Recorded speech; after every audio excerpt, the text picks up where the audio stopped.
Hi there, I'm Davine and welcome to my video on making silk roses. These are a wonderful old art form, and the ones that I'm going to teach you how to do are reminiscent of the ones that you can buy very expensively in the couture houses in Paris. I'm also including in this video a section on making these gorgeous Duchess satin gardenias, and also there's a section on airbrushing the flowers once you're through so that you can get a beautiful, natural, wonderful blush on your flowers. So sit down and enjoy your lessons, and then look in the section of sources so that you'll know where to order your supplies and your tools. And before long you're going to be making flowers just as beautiful as this.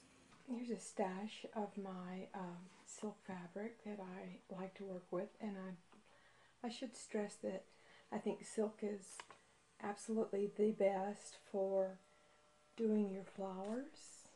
My favorite is this wonderful satin georgette because it's a little crepey on one side, but it's got a really soft silky finish on the other. And because of that crepiness, it kind of picks up the glue and the starch a little bit. It gives it a little more body, yet when you're through with it, even though it's got a little more body to it, it holds better, it still gives you a beautiful, delicate petal look on the silk. So that's my favorite. Each of these will give you just a slightly different look to the fabric, but they'll all be pretty.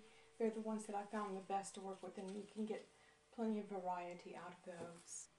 So here's a close-up of some of my collection of vintage silk roses that I've used for inspiration.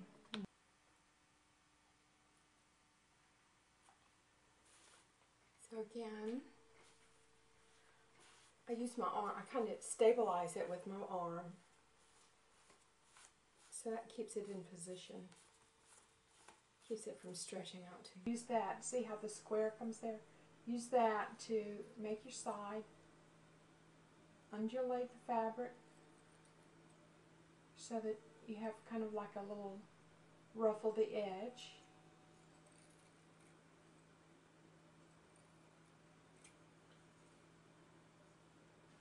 I do include patterns for rose petals, but I think you'll find that after just a couple of sessions you can just freehand your petals with no problem. Use the pattern as a guideline in the beginning. So now when this heats up, this little rat tail heats up, I'm going to show you how to put a little curled edge on. You're going to go like the opposite. You go the opposite way that you would think that you would.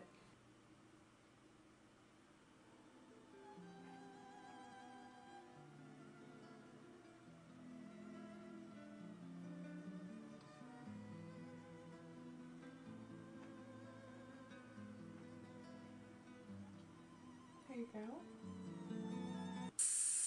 You can adjust how much comes out by how much air pressure you have.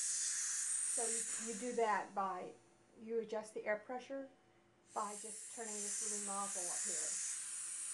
And then, so I like to do a dark purple on red. It gives a nice coloration, kind of hold it back a little bit.